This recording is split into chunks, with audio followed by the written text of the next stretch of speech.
primer lugar, acerca de quién soy yo, para los que no me conocen, Santiago Blanco. Mi carrera desde 2007 en adelante fue 100% arquitectura, eh, siempre en el mundo de telecomunicaciones, desde 2007 en personal hasta el 2016, hasta el 2019, cuando me fui de Telecom también como responsable de arquitectura. Y, y la arquitectura me llevó tanto y me gusta tanto, y creo que es el driver que motiva cualquier cambio en los sistemas y quien habilita a poder cumplir los requerimientos y las transformaciones digitales en una compañía. eh, es que me sumé a Ingenia como CTO para poder hacer lo mismo que hacía en una única empresa en varias compañías al mismo tiempo y poder ayudar a transformar o habilitar transformaciones digitales en diferentes industrias. Y eso es lo que estoy haciendo desde el septiembre del año pasado hasta ahora en Ingenia como CTO. Ya yendo a lo que nos lleva a la charla. Esto es una charla común que se puede dar en cualquier proyecto. Tenemos a dos desarrolladores que llamamos el presenter, que es el que está desarrollando la interfaz de usuario, la presentación, y el API Guy, que es el que está responsable de desarrollar un set de APIs que van a soportar al frontend. Entonces acá el presenter lo que está pidiéndole es la capacidad o la posibilidad de hacer una demo, para lo cual necesita APIs para poder integrarlas con el frontend. El desarrollador de API lo que plantea es, no lo puedo hacer porque, porque necesito implementar el backend primero para disponibilizar los APIs. Y es algo común cuando pensamos en un enfoque tradicional, donde para poder implementar las APIs tengo que implementar la base de datos, tengo que implementar la lógica de negocio que soporta y después recién implementar el API, que lleva mucho tiempo y lleva una complejidad grandísima porque cuando tenés que integrar muchos sistemas de backend, coordinar todas esas integraciones se hace muy complejo y eso lo que termina trazando es la presentación de un proyecto de negocio que se puede resolver de una manera bastante simple. Esto seguramente a muchos ya les habrá pasado y el que diga que no, que se desmutee y me cuente cómo hizo para que no le sucediera nunca. Pero yo creo que es algo que que pasa comúnmente en muchas organizaciones y quizá cuanto más grandes, más probabilidad de que suceda. Entonces, vamos al enfoque que estamos planteando o que vimos que nos resulta en los proyectos en los que estamos buscando cambiar esta forma de trabajar. Le llamamos API First o algunos le llaman Contract First. Pero primero pensemos en qué es un API. Acá es una foto que me compartió Gus Bray por Twitter, del Twitter del Turbo Facu. De ahí encontró lo que le llamaba API. Muchas veces hablamos de API con diferentes acepciones o diferentes formas de poder pensar qué es un API, y quizá cuando hablamos de un API lo que tenemos es una visión parcial. Pensamos en un API como una capacidad de integración, como una herramienta, como una forma de exponer datos hacia otro. Y creo que en esta etapa donde las compañías están evolucionando, donde las industrias se van disrupciendo todo el tiempo, donde una telco compite con una fintech que está transformando el negocio, cuando todas las industrias están transformándose, todo eso se transforma o se habilita la transformación principalmente por la existencia de APIs y por la evolución que tuvo el pensar y desarrollar las APIs con la visión completa como un producto, como una forma de poder comercializar mis funcionalidades o los datos que tiene una empresa hacia terceros que puedan hacer uso de las mismas. O sea, es una fuente de ingreso, ya no es más la fuente de ingreso solamente el producto que termina usando un cliente final, ya sea a través de un home banking en un banco, o de un teléfono celular en la telco, o, o un asset que estoy vendiendo en alguna utility, sino que el API lo que me habilita es a poder vender la información o hacer uso de la información o apalancar modelos de negocio diferentes a lo que yo tenía hoy en día. De esa forma fue que todas las empresas digitales que hoy conocemos, que puedo nombrar muchísimas, pero se me puede ocurrir Netflix, Google, hoy tenemos aún acá, eh, Uber, todo eso, el modelo de negocio fue creciendo y es lo que es por la existencia de las APIs y por pensarlo como un producto.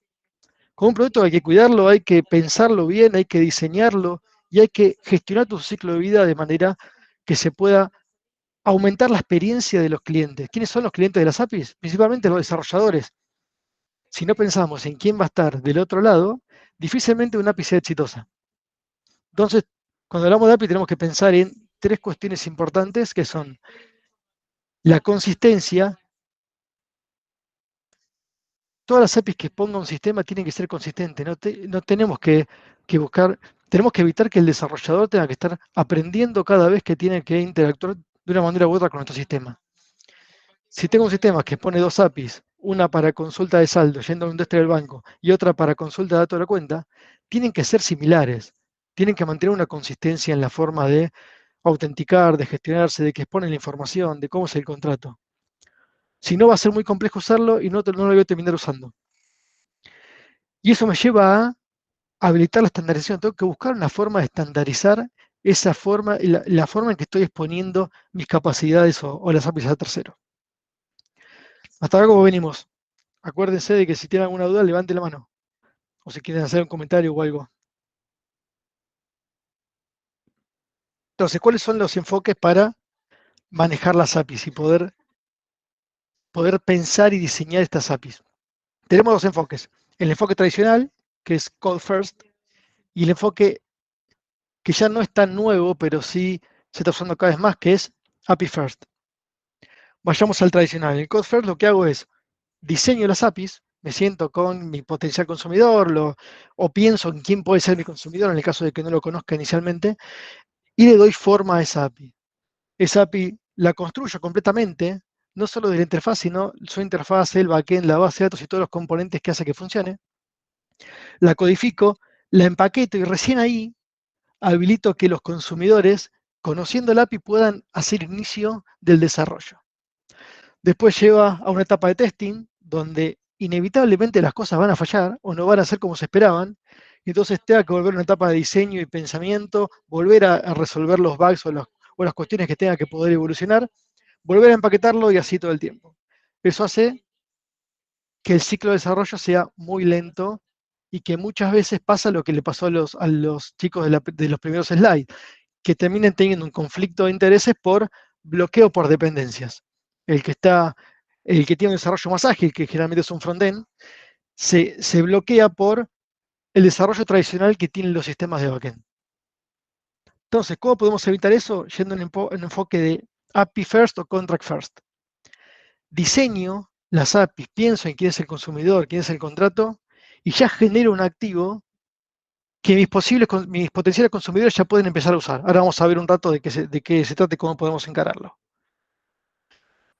Ahí empiezo una iteración de prueba y error con mis consumidores, ya ahí empiezo a tener un desarrollo, entonces los ciclos son mucho más cortos y son menos ciclos tienen menos impacto porque son cambios más chiquitos y cambios menores, porque estoy iterando junto con mis consumidores. Una vez que ya llegué a una versión estable del API y del contrato, ya empiezo a construir y quizás esta construcción se haga en paralelo con la construcción de mis potenciales consumidores. En el caso de la charla del inicio, el desarrollo del API se puede dar en el mismo momento que el desarrollo del frontend. Y es ahí recién donde ya pego el desarrollo del API con el desarrollo de los sistemas consumidores y van transitando el ciclo de vida de la mano hasta llegar al despliegue y la puesta en producción. Entonces, ¿qué estamos buscando acá? Estamos buscando reusabilidad. Yo me siento con mis potenciales consumidores o quienes representan a mis consumidores de APIs y pienso las APIs con ellos asegurando reusabilidad porque estoy viendo diferentes casos de uso al mismo tiempo. Separo responsabilidades y hago que funcionen colaborativamente. Separo el desarrollo del frontend del desarrollo de las APIs y hago que funcionen de manera colaborativa. Entonces separo bien las responsabilidades de los dos. Hago que sea independiente, hago independiente los equipos, haciendo que ninguno bloquee al otro y trabajen de manera colaborativa e iterativa. Como tengo una forma de comunicación estándar, que es ese contrato o esas condiciones que le pongo a las APIs, la comunicación se hace consistente entre los equipos, genero un contrato y el API busco que sea autodocumentada, entonces va a haber una simpleza en la documentación, no tengo que generar bodoques de información o planillas Excel que van y vienen con, con parámetros de entrada salida o mapeos entre mapeo de entrada con datos del backend, que generan planillas que después siempre quedan actualizadas y lo que termino desarrollando como API es diferente a lo que se estaba esperando. Entonces la documentación misma es el contrato que estoy generando como API. Y termino teniendo al final del camino un modelo de APIs consistentes. ¿Cómo hago técnicamente para poder hacerlo? Lo que buscamos es implementar OpenAPI. OpenAPI es lo que antes se llamaba Swagger, o en algunos conocidos como OAS, OpenAPI Specification, que lo que busca es brindar un marco donde yo pueda estandarizar el diseño de APIs RESTful. Puedo estandarizar la forma en que interactúo con las APIs, cuáles son las formas para poder comunicarme, eh, cómo es el ida y vuelta de la información, de forma tal que sea consistente y que yo como desarrollador, consumidor de las APIs, no tenga que estar reaprendiendo todo el tiempo cómo comunicarme con el sistema. Y eso es lo que hace viable y mucho más maduro y más rápido un enfoque API First. Criterio de diseño de APIs, aplicando OpenAPI. Hay muchísimos, y quizá hablar de todos nos llevaría mucho tiempo y no vamos a llegar a la demo, que es lo que quiero que veamos. Pero me gustaría hablar de esos seis criterios y charlar un poco sobre cuáles son los criterios que tenemos en cuenta a la hora de pensar en cómo pensar en APIs. El primero es diseño de URLs o template, URI template. Es cómo encuentro esa API, cómo le apunto a la capacidad que me está exponiendo el sistema. Uso los métodos HTTP, vamos a ver que hay formas estándares o basándonos en el estándar HTTP, podemos tener APIs RESTful mucho más simples y más escalables que haciéndolo de la manera que veníamos haciéndolo con otros esquemas anteriores. Uno de los puntos más grandes que es cuando pienso en APIs RESTful, que es APIs RESTful, estoy hablando, recordando un poco a qué llamamos APIs RESTful, es pienso al sistema como un set de recursos y las APIs son la forma en que interactúo con esos recursos. Los recursos son las entidades de datos que manejan un sistema.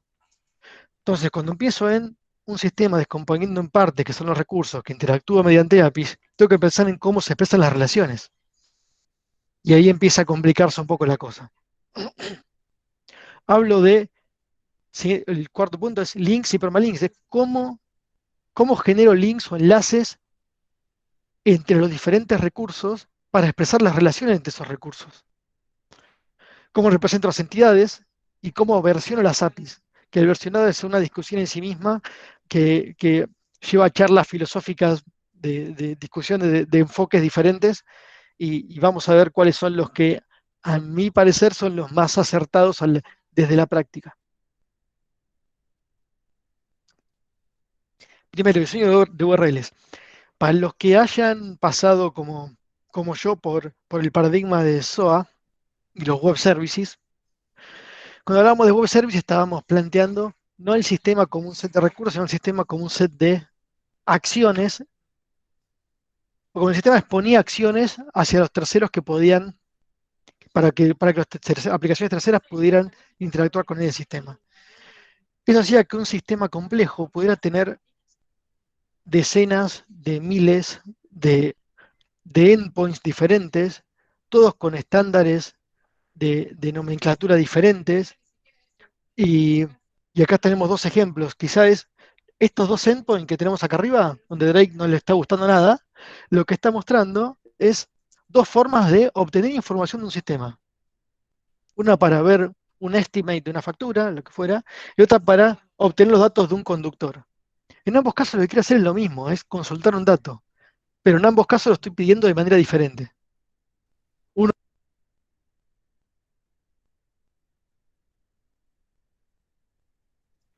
uy, me muteé. ¿Me Sí. estaban escuchando? ¿O me muteé recién? Escucho, Recién. Ok, ok. Entonces, la forma en que tengo para obtener la información de este sistema, de este ejemplo, es dos diferentes. Entonces, no estoy siendo consistente acá. Estoy teniendo dos formas.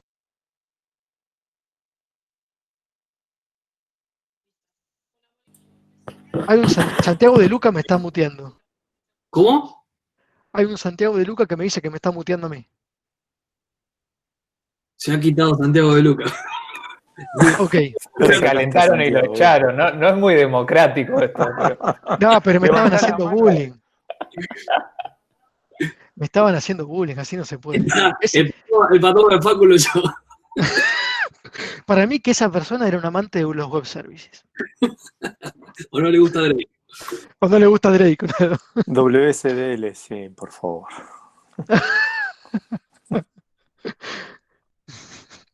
Pues hablamos de que no tenemos consistencia acá. Entonces, tenemos dos formas de obtener información. Eso no está bueno, no está claro. Yo como desarrollador no tengo claridad de qué forma tengo que obtener la información.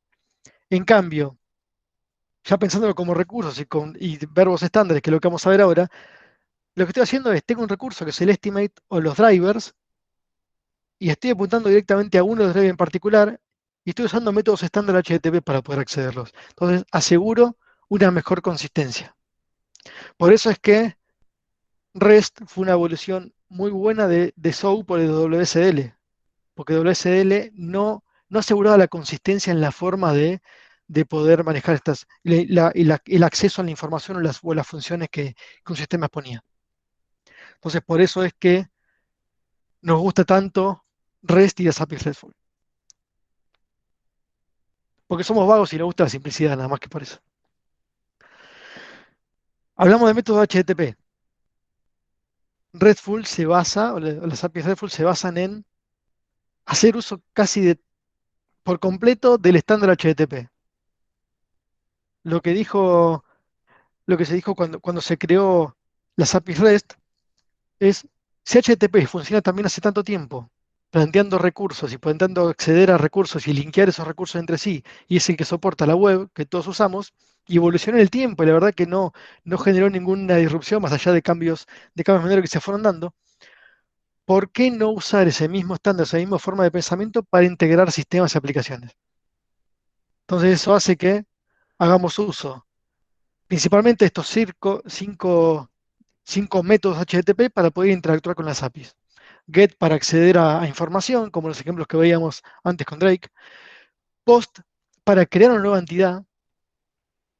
Ahí estoy creando una nueva entidad en el sistema que expone el API. Put y patch para modificar esas entidades. ¿Cuál es la diferencia entre put y patch? Put lo que hace es pisar el estado de esa o la representación de una entidad completamente, mientras que patch lo que permite es hacer un cambio más similar a la base de SQL, donde tengo un cambio progresivo. Y voy haciendo un cambio solamente del dato que cambió y no de toda la entidad entera. Entonces es mucho más escalable. Y el delete lo que hace es eliminar la entidad.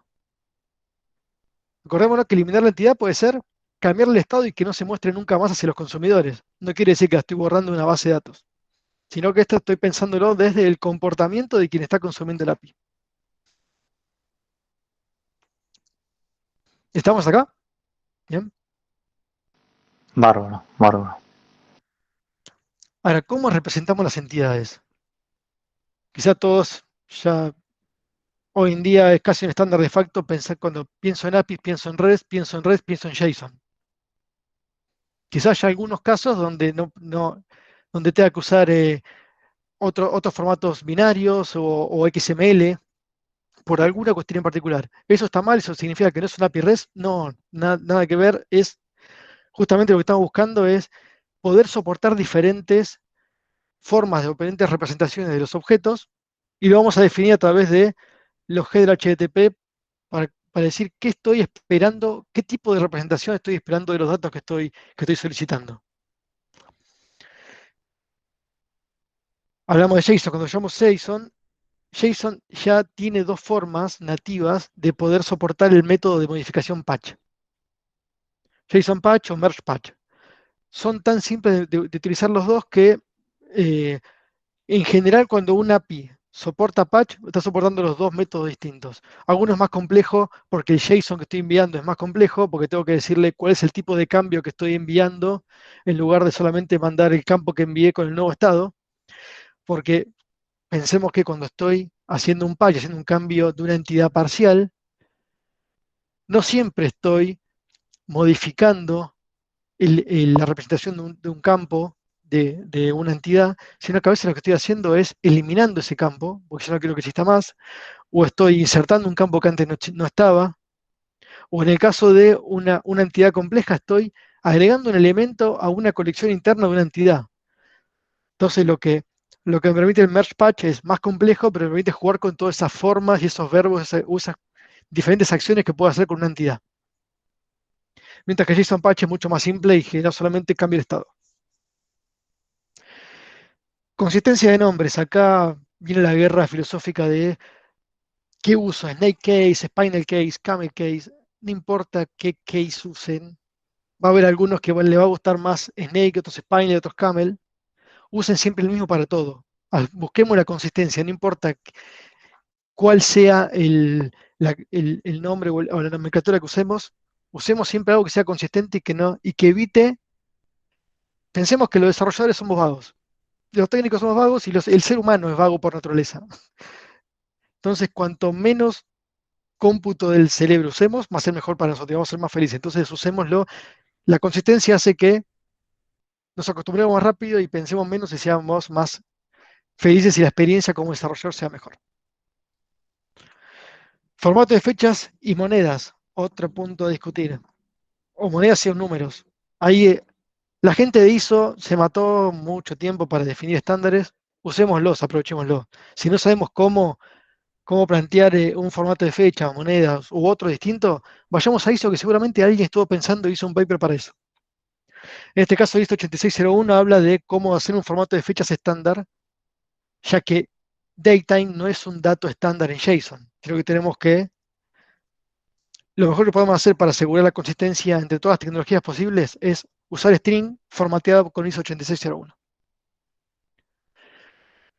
Cuando hablamos de REST, una de las cosas que dicen los detractores es muy chatty. REST, tengo que hablar mucho, tengo que hacer interactuar mucho para obtener toda la información que necesito. Voy a obtener primero los datos de un vehículo y después los datos del driver o del conductor de ese vehículo.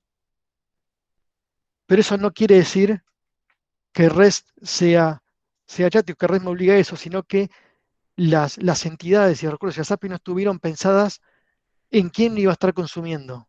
Entonces quizás haya casos de uso donde tengo que anidar entidades porque sea más simple, más eficiente mostrarlo de esa manera, y quizá haya otros casos de uso donde no voy a mostrar todo el anidamiento de entidades completo, sino que voy a usar links, porque en ese caso me es más adecuado usarlo de esa manera. Entonces, cuando pensamos APIs, tenemos que, buscando consistencia otra vez, tenemos que pensar cuál es la mejor forma de definir esas entidades y de relación.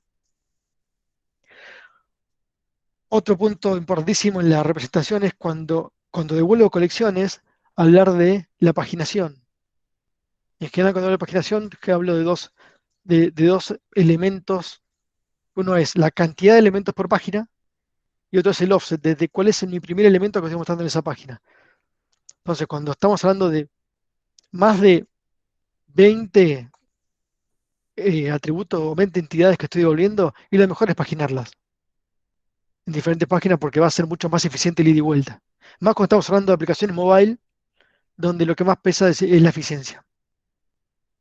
Y el manejo de errores. Estandarizamos el manejo de errores. Hagamos un uso máximo de los códigos de errores HTTP y devolvamos información que le sea utilidad al desarrollador de la aplicación consumidora para que pueda entender qué fue lo que falló, pero ocultando la complejidad de la implementación. No le importa saber que lo que falló fue un insert en una base de datos Oracle, sino que lo que falló fue la creación del recurso. Entonces, pensemos en quién está desarrollando, pero ocultando la complejidad del sistema que tenemos atrás. ¿Cualquier comentario? Desmutense.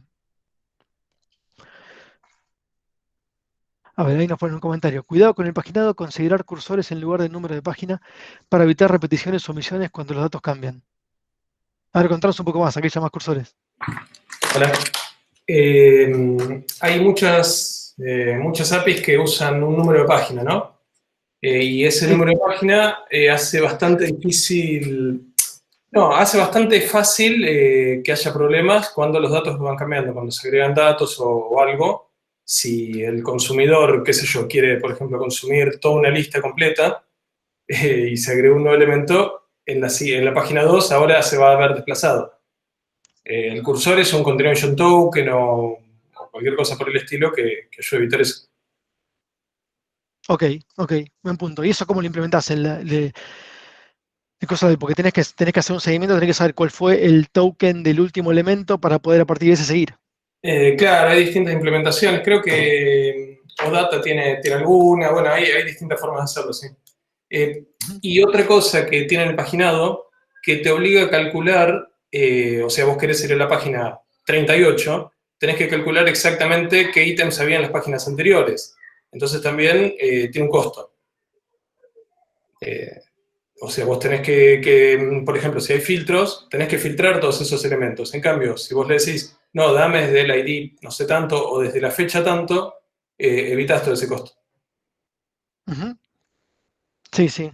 Sí, en general, cuando eso es un esquema válido, cuando no podés, o cuando el caso de uso te evita cachear ese resultado completo en el sistema que estás poniendo esa información. Si lo podés cachear, porque en general no vas a buscar esa información en un tiempo muy largo.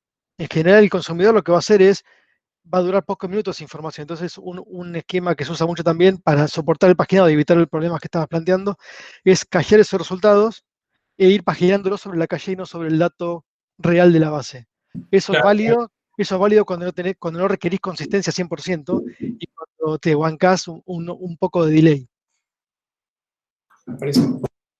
Por eso está bueno tener en cuenta cuál es el uso y para qué lo voy a estar usando para ver, porque quizás estás sobrediseñando un concepto, una solución y estás complicándose más. Hay que entender bien el caso de uso, pero está bueno el comentario. Gracias, Andrés. Cuando hablamos de relaciones, hay dos formas principales o tres, acá eliminé una porque estamos hablando de relaciones y no de anidamiento, de relacionar diferentes entidades. Uno es, acá estamos hablando, por ejemplo, de un API de viaje, supongamos que es Uber, y quiero saber el detalle del viaje que pedí. Entonces hago un get a mi viaje actual.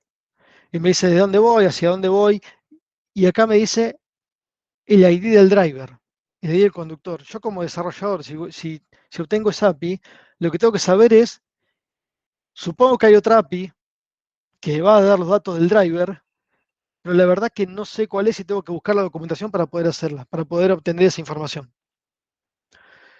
Entonces, otro enfoque es devolver en lugar del driver ID la URL del driver, así ya puedo ir a pegar al driver y obtener esa información. Otro enfoque diferente es anidar el objeto driver dentro del objeto request. Pero ese escenario es el que menos me gusta a mí porque terminas generando unas entidades infinitas, son muy complejas y quizás no en todos los casos se use. En la mayoría de los casos lo que voy a mostrar es el from y el to. El dato del driver lo voy a buscar realmente cuando haga clic sobre la foto del driver y quiera ver esa información. ¿Es uno u otro? No, a veces es un mix entre los dos. Quizá el driver quiera conocer solamente la URL de la foto para mostrarla en la pantalla y después para ver los datos ponga la URL para cuando yo como usuario haga clic, voy a consumir esa API y obtengo los datos del driver. Lamentablemente no hay una convención para esto, termina siendo una buena práctica y el enfoque que va a me sirve a mí es este, o me sirvió en la práctica es este. Pensar en URLs de las entidades anidadas para poder ir a buscarlos. No devolveríamos DTOs en lugar de entidades reales. A ver, Gerardo, contanos un poco más. Esto.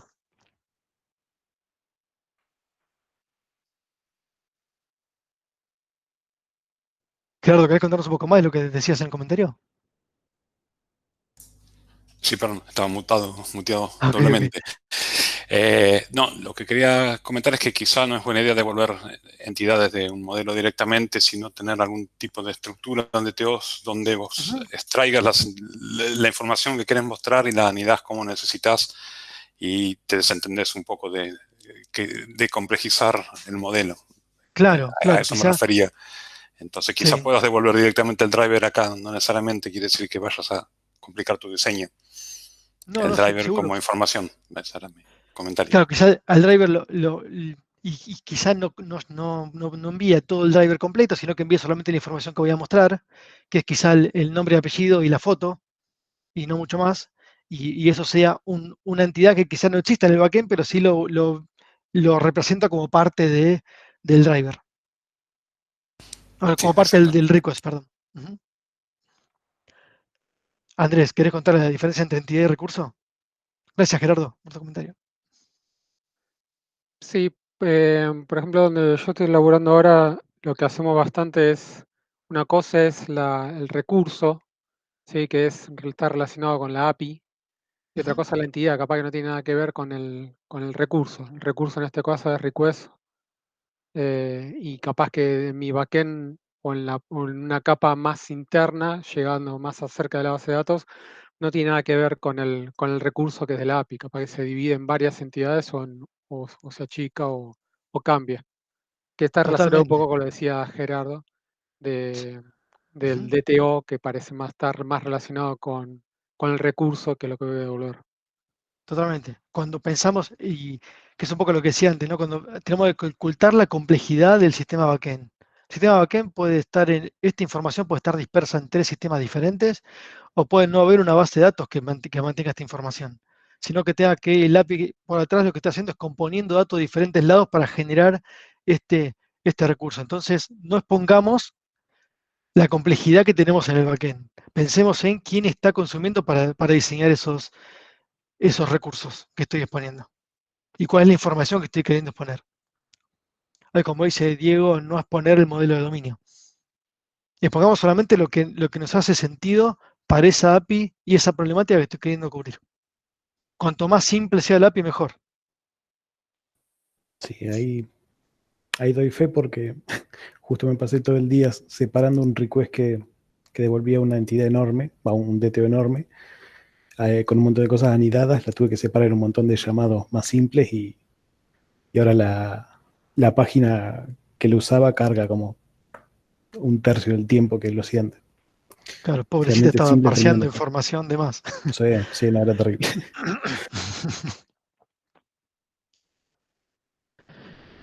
O hablamos de links y permalinks. Quizás esto sea un caso, en pocos casos sea utilizable. eh, y el dilema acá es, ¿cómo represento esas URIs y esa información? Si la estoy devolviendo de esta manera, ¿qué es lo que devuelvo acá? ¿Un identificador que sea human friendly? ¿O un identificador ya automático generado por un sistema de backend? Pros y contras, y depende del caso. Obviamente no hay una sola receta acá. Voy a ir por un caso human friendly en casos como este, donde yo quiera de alguna forma guardar en algún lugar, saber quién es el presidente de Argentina. Supongamos que existe este API. O en este caso donde quiero guardar, quiero pegarle al vehículo por la patente. Y no quiero saber cuál es el ID de ese vehículo que representa esa patente. Entonces ahí lo que voy a hacer es que el identificador sea human friendly, entonces la URL sea human friendly. Pero ¿qué pasa cuando la patente del auto se cambia porque se la robaron al dueño del auto y tiene que cambiar la patente? Y entonces ya acá pasa a ser un duplicado de esta patente y ya no es más este número. Significa que si lo tengo guardado en una base de datos, en un sistema como un ID, nunca más voy a poder encontrar ese vehículo. Todo eso hace que cuando pienso en sistemas, lo mejor es tener un identificador unívoco del vehículo que por más que cambie la patente, porque eso puede ir cambiando, me identifique sí o sí unívocamente a ese recurso. Luego con el presidente de Argentina y Alberto Fernández si yo le pego al API, presidente de Argentina y Alberto Fernández, ¿son iguales? Me van a devolver el mismo recurso y me va a devolver que el presidente de Argentina es Alberto Fernández. ¿Qué va a pasar cuando Alberto Fernández, o qué pasaba si le pegaba esa API el año pasado o el año pasado? No me iba a devolver Alberto Fernández, me iba a devolver Mauricio Macri. Entonces eso va a ir cambiando y entonces hoy son iguales sí, pero quizá dentro de un tiempo no sean iguales, si yo quiero guardar a Aníbal Fernández. Entonces, acá voy con esto, pensemos en cuál es el caso de uso. Si yo quiero que el dato sea human friendly y no quiero conocer de antemano cuál es el ID para poder consumir el detalle de ese recurso, lo mejor es ir por este camino, donde tengo algo que conoce el usuario para poder pegarle al API. Si en cambio quiero algo que sea unívoco, voy por este lado, entonces quizá lo mejor sea aceptar los dos endpoints, dependiendo de cuál sea el caso. Otra vez, depende de quién es el consumidor y quién es el que va a estar usando esas APIs. Vamos rápido, sí, porque ya me estoy comiendo todo el tiempo. Versionado. Versionado, hay 3 políticas básicas de versionado. No hacer nada, porque ¿Qué pasa si yo pienso bien el API, lo pienso en lugar de post como patch, que poder hacer las entidades lo más chicas posibles? Si yo uso JSON no inhabilita que yo pueda ir agregando entidades después o atributos después. Entonces va a seguir teniendo compatibilidades atrás. En ese caso, quizás no tenga sentido usar versionado. La API va a ser siempre la misma, y en el caso de que yo tenga que agregar recursos o cambie completamente por algún motivo las, eh, las entidades o el modelo de datos, que es lo que pasó a Twitter, por ejemplo, desde su primera versión a su segunda, ahí va a tener que cambiar igual todas las APIs, use versiones o no use versiones. Cuando hago un major release, voy a impactar a todos los consumidores usando versiones o sin usar versiones. Lo que me va a permitir el uso de versiones en ese caso es poder tener una convivencia. Entonces, usemos versiones si queremos una convivencia entre las dos versiones. Si yo un día para el otro voy a matar la versión y lo voy a impactar completamente porque lo que me cambió fue el backend, y eso implica que si pensé mal el API, tengo que impactar en las APIs, y entonces es lo mismo usar versiones que no usar versionado. Ahora, si tengo un caso donde voy a versionar las URLs porque hace sentido versionarlas, el versionado por URL es el que da mayor claridad, y versionemos URL lo más cercano de la base del dominio posible. No pongamos el número de versiones cerca del recurso, porque lo que estoy representando ahí es que el que tiene versiones es el recurso, no el API. Entonces manejemos versiones completas de todas las APIs del dominio al que estoy trabajando. En el header hay algunos que lo usan, la verdad que a mí me parece poco claro y no está bien explícito en los links y en las URL, entonces no me queda claro qué estoy pegándole. Entonces yo prefiero, si tengo que usar versiones, uso versiones en URL. Bien, ahora vamos a cómo podemos aplicar estos criterios en la vida real usando alguna herramienta. Supongamos este caso. Tengo un desarrollador de MyCab App, que es una aplicación mobile, que es como el caso, serían los dos chicos que estaban hablando al principio, y tengo dos microservicios que están contra el backend. Uno que va para poder operar con vehículos y otro con personas. Están los dos componentes desarrollándose al mismo tiempo. Entonces, ¿de qué manera podemos avanzar? Con el desarrollo del app sin esperar a que el desarrollo de microservicios esté disponible. En un enfoque tradicional, lo que pasaría es que empezaría con wireframes a desarrollar la aplicación mobile, mostraría los datos, pero nunca integraría hasta el final del camino, hasta que estos microservicios y estas APIs estén disponibles en un entorno de desarrollo de testing. Eso hace que quizás esté semanas frenado antes de poder hacer una prueba de integración y que recién me dé cuenta de problemas que tengo muy tarde en el ciclo de vida.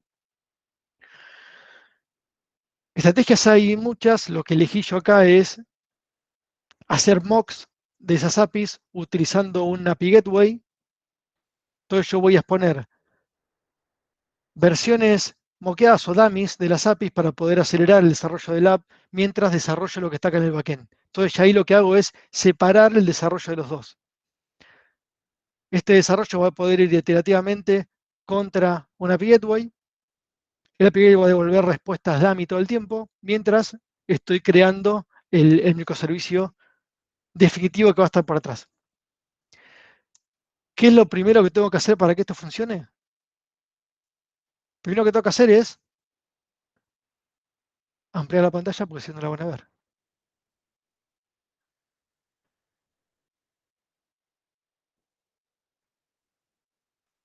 ¿Ahí es mejor? Bueno, acá tenemos, para los que ya conocen Swagger, esto es un Swagger y lo que hice acá fue diseñar estas APIs de forma tal que respetaran los principios que vimos antes. Entonces, uso verbos HTTP, uso URIs que voy a pegarlos a los vehículos, y si ven acá, tengo dos formas de hacer un GET, o por ID, que sería Unique ID, o por patente del auto. Entonces tengo dos formas de poder acceder al vehículo. Y después lo que puedo hacer es crear un vehículo, modificar el vehículo totalmente o parcialmente, eliminarlo u obtenerlo. Y lo mismo con los drivers, que en este modelo mío son personas, porque lo uso para otras cosas después a futuro. Entonces hago un get, en este caso no tengo un patch, no puedo hacer modificaciones parciales de la persona, sino que lo hago completamente. Y solamente puedo obtener los datos por ID de persona. No podría por nombre ni por documento porque no lo conozco. Entonces, y nunca voy a querer ir a una persona directamente, sino a través de la relación con el vehículo. Por eso es que en este caso, en el ejemplo este, no tenía sentido ir a la persona por DNI o por nombre y apellido. Y acá bueno, está y otra cosa importante es, acá ya estoy diciendo de manera estándar cómo puedo interactuar con el API, qué forma tiene el request, qué forma tiene el body, que son los modelos que están acá abajo, de qué hablo cuando hablo de una persona, de qué hablo cuando hablo de un vehículo, y cuáles son las respuestas que puedo esperar, los errores que puedo esperar y 200. Ya con esto, yo podría generar el código está para poder consumir en las APIs y en una solución como una API Gateway o cualquier otra cosa, pero en este caso yo utilicé una API Gateway, que es API, no porque sea este caso, sino porque es uno de los que usamos generalmente. Puedo usar este contrato ya directamente para exponer esas APIs como dummy y acelerar el desarrollo. ¿Cuánto lleva esto? Y dependiendo de la complejidad de las APIs, puede llevar un día o un par de días, o quizá menos tiempo, poder, dependiendo de la complejidad del modelo de negocio, poder definir este contrato. Cuando yo tengo esta especificación, lo que hago después, en este caso lo que hicimos fue publicar un proxy en APG, getUpMyCap, y lo que hice fue hacer que este proxy respondiera a... Ay, no es el foco hacer un detalle de todo APG ni usarlo. Sí. A la izquierda, así se ve más grande. Abajo a la izquierda, ahí abajo tenés el acá está. grito para Ahí está. Gracias, Rodri. Entonces acá lo que vemos es que hay algunos flujos que yo estoy disponiendo. Ahora les voy a contar por qué puse estos condicionales, que son respuestas de errores que voy a devolver como dummy, y después todos los verbos estándares que estaban en la especificación. Los post, los get, los put, delete y cualquier cosa que yo pueda hacer con las entidades que estoy queriendo exponer. Ahora, acá no desarrollé el backend, sino que lo que hice fue implementar lógica para devolver siempre datos dummy. Acá estoy devolviendo un status code 204, siempre lo mismo, y si quiero una persona por ID, acá estoy pegándole un JSON. La lógica se puede hacer mucho más compleja, hasta podemos hacer esto de manera dinámica.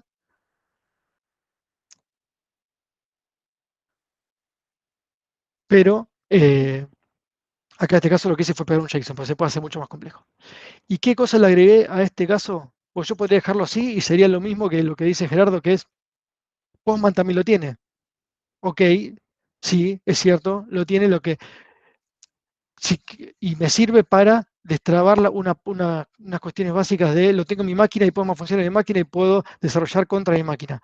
Ahora, ¿qué pasa cuando quiero hacer una prueba de integración contra un backend real que después va a ser el que voy a estar consumiendo en futuro? Entonces ahí es donde en una arquitectura definitiva voy a tener una API Gateway, y ahí es donde aplica esto. Y va a ser el que va a responder cuando ya esté disponible el backend definitivamente. Entonces lo que estoy haciendo es acelerar un poco esa integración, y ya desde el momento de creación estoy integrando los componentes que van a estar integrándose de manera definitiva. Y por ejemplo, acá lo que hago es, le agregué una funcionalidad que es verificar una API key. Ya estoy aplicando la autenticación, cosa que quizá un Postman no va a requerir porque funciona en el mismo cliente que estoy desarrollando, porque es una aplicación para consumir APIs. Entonces, supongamos que esta es la aplicación, acá estoy usando un cliente para consumir APIs. Y acá voy a estar haciendo, lo que voy a estar haciendo es probar. Acá voy a dar un ejemplo. Cómo está configurado, lo voy a pegar a las APIs para obtener los vehículos. Y en el header le pongo un API key. Entonces yo ejecuto esta URL, lo que va a devolver es un 200 OK con con el recurso que estoy pidiendo, que es el recurso que tengo que dejar codeado en el API Gateway para que me devuelva siempre lo mismo. Ahora, supongamos que también quiero probar el caso de error. Entonces, yo le puse en lógica al API para que en el caso de ponerle Xerror y, por ejemplo, 405, me devuelva 405 en valid input. Y de esa forma puedo probar cómo se comportaría mi aplicación ante esa respuesta. O 400 y me devolvió 400 invalid ID. Entonces ya puedo probar cómo va cambiando el comportamiento a medida que van cambiando las respuestas. Y vieron que implementé autenticación, API Key. Entonces, ¿qué pasa si acá estos requests los tengo sin API Key? Entonces lo que va a responder es que no estoy autorizado. Entonces ya puedo probar, sin tener implementado nada en el backend, cómo se va a comportar la aplicación ante una falta de API Key o un API Key inválido. Y de esa forma puedo acelerar muchísimo, muchísimo el desarrollo.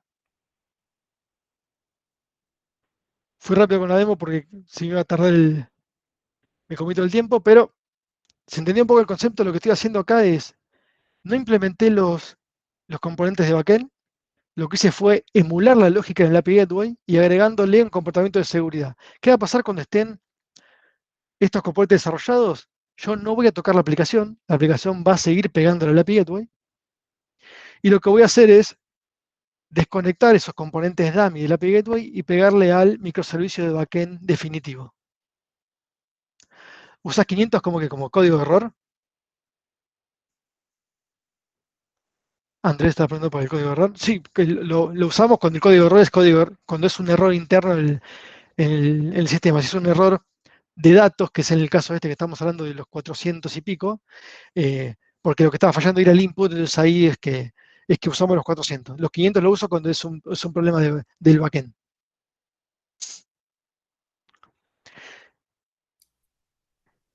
Y hasta ahí estamos, hasta ahí nos traemos preguntas, comentarios. Ahí veo que sumó Joe. Hola Joe, bienvenido. Muchas gracias, Santiago. Oye, me gustó tu presentación, especialmente esa herramienta de que vi cada y cuando por ahí, ¿eh? La herramienta para generar SAP es una herramienta conocida. No sé si, si la conocía demasiado. No, está bien. Lo de API Key fue muy rápido. Lo que hice, voy a recorrer un poco eso. Esto es muy propio de API Key, pero acá lo que estoy haciendo es a todas las APIs, a todas las llamadas que hagan al API Gateway, lo que voy a estar haciendo es verificando el API Key del consumidor para autenticar el request. Y acá lo que estoy haciendo es, con este header XAPI Key, lo que estoy haciendo es firmando esos requests con esa clave que me está dando el dueño del recurso, que es el API Gateway en este caso. Entonces, cuando firmo ese request con la clave, ahí me autentica y me devuelve 200 OK. Ahora, si yo no estoy firmando como cliente ese request, lo que me dice es que no estoy autorizado, porque el API no pudo validar ese API key que estoy enviando como firma de ese request.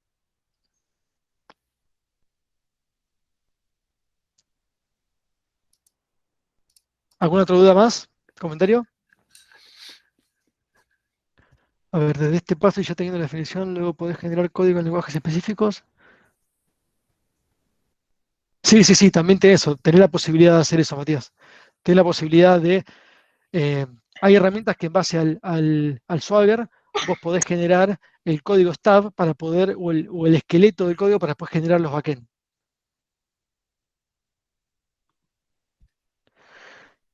Yo tengo una pregunta, a ver si puedo, Sí. perdón. Dale. ¿No te parece una buena idea por ahí moquear, en vez del API Gateway, moquearlo desde el código? O sea, como una de las primeras tareas desde del desarrollo, y que eso entre en el CI del desarrollo. Entonces, mientras las APIs se vayan desarrollando, van a dejar de ser dummy y se van a ir como desarrollando incrementalmente. Dado que ya el trabajo de moquearlo en el API Gateway o moquearlo creando los objetos dentro del backend sería más o menos similar. Sí, tenés un esfuerzo que te ahorrás acá. que es no tenés que disponibilizar, eso es válido cuando tenés la infraestructura de los microservicios o del sistema que expone las APIs ya lista como para que sea fácil y rápido el desarrollo. Pero si no, lo que tenés que hacer, suponete que en grandes implementaciones lo que tenés es diferencias entre el equipo que expone las APIs en el API Gateway y el equipo que desarrolla los backend. Entonces, estás dividiendo las responsabilidades y aseguras que el equipo que desarrolla el backend esté enfocado en desarrollar el backend y no en moquear. Entonces, quizás te ahorras 1, 2 días o 3 días o lo que fuera, que tenés que evitarte desarrollar ese mock. Y eso lo hace el equipo que expone el API, que es el que trabaja con el API Gateway. Y tu enfoque es válido y sirve en muchos casos. Generalmente es el escenario que se usaba en la implementación con Web Services, donde no teníamos un API Gateway y el que exponía el servicio era el dueño de un Service Bus, por ejemplo. Entonces ahí sí tenía que, primer paso, desarrollar ese mock dentro del Service Bus y después desarrollar la siguiente versión que era el servicio completo. Es válido, en algunos casos es aplicable, en otros casos donde es más complejo, ahí te ganás algunos días de changüe para poder habilitar esa prueba de integración. Sí, otro problema que podría haber ahí es tenés que tener algún mecanismo para diferenciar cuando recibís una respuesta mock y cuando recibís una respuesta real.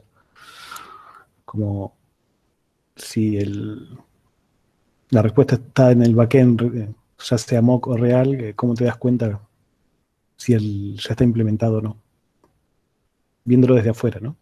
Uh-huh. Ahí la pregunta es, ¿querés que pase? ¿Querés diferenciar si es un mock o no? Claro, buen punto. Como consumidor. Porque si querés diferenciarlo, entonces ahí quizá yo le pondría, así como hice un header para probar los errores, quizá pondría un header para obtener los datos mocks cuando realmente quiera tenerlos, y si no, voy directamente a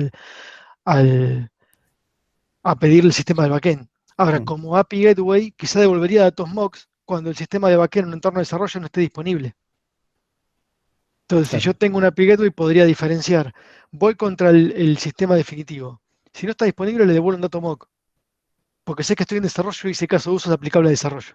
No lo haría en producción, obviamente. Claro. ¿Qué tal, Santiago? ¿Te puedo hacer una preguntita? Sí. Sobre el tema de los API Keys. Yo no estoy muy habituado a eso. En los proyectos que participé no llegamos a implementar API Gateways. Por lo menos yo no llegué a estar hasta esa fase. A ver, entendí que es un mecanismo de seguridad en el cual vos corregime si me equivoco, pero generás en tu API Gateway un API Key y se lo distribuís a los consumidores que van a consumir ese servicio. ¿Sería algo en ese sentido? Acá fue muy rápido, pero básicamente Sí. es eso. Ya me salté un paso de cómo se genera ese API Key. Okay. Lo que tengo que hacer en una API Gateway es registrar a la aplicación consumidora, y cuando registro esa aplicación consumidora, lo que hace es generarme una API Key y una API Secret. Y eso es lo que distribuyo como identificador de esas aplicaciones. Ok. Y se lo distribuís a los múltiples consumidores que van a pegarle ese servicio, ¿no? Claro. ¿Sí? Ok. Perdón, pero una a una, realidad no es que la misma para todos. Claro, no es la misma para todos. Ah, uno por consumidor. Uno por consumidor. Ok, perfecto. Y por servicio. Así es. Sí, buenísimo. Vale, gracias. De nada. Bueno, muchas preguntas. ¿Cómo diferencio el get /vehicle si es por ID o por patente? Eso lo tiene que hacer el backend. A nivel API Gateway no lo diferencio, no puedo diferenciarlo porque el endpoint es el mismo, porque es el path es el mismo. El backend tiene que diferenciar de alguna manera si el formato de lo que viene es un UID o es una patente, y en base a eso voy a buscar por un lado o por otro. No hay una formalización para cómo diferenciarlo. GraphQL nunca lo usé, nunca lo usé con una API Gateway. Joe, ¿vos tuviste alguna experiencia de GraphQL con...? Sí, ahí vamos. La plataforma de Apigee lo va a poder soportar. Sé que lo soporta. Poco, es un poco distinto y diferente, pero sí hay casos de usos donde lo pueden utilizar. No soy el mejor para poder dar específicos, pero sí la voy a tomar y Facundo, te regresamos con una respuesta y unos ejemplos de cómo lo hemos visto. Y la última, pruebas de pacto. Lucas, ahí usamos pruebas de pacto en algunos proyectos cuando lo que queremos es asegurar que el contrato de las APIs y el comportamiento se mantenga en el tiempo.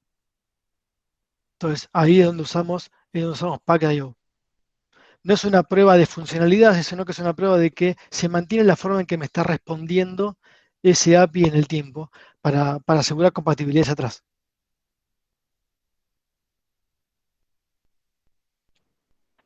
Bueno, si no hay más preguntas, gracias por el tiempo. Espero que haya sido de utilidad. Les cedo la palabra